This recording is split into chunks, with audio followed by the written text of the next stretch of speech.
สู่สวรรค์นั่นดอกนาสานทาง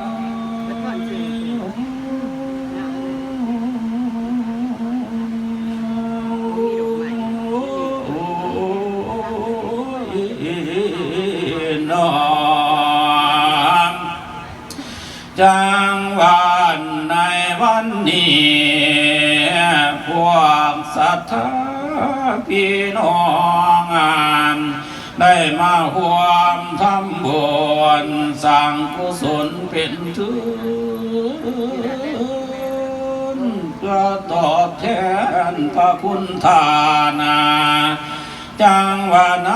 ตอนนี้แหลนกาซองเผยเสียพวกญาติเมตมวลมีทุกสถานแถวบ้านเตรียมอาหารหวานส้มเขาต้องแต่งแยกเป็นทันทีทันเขาเหนียวปั้นได้มาพนาทุกสิ่งนั้นก็จะแต่งแปลงหา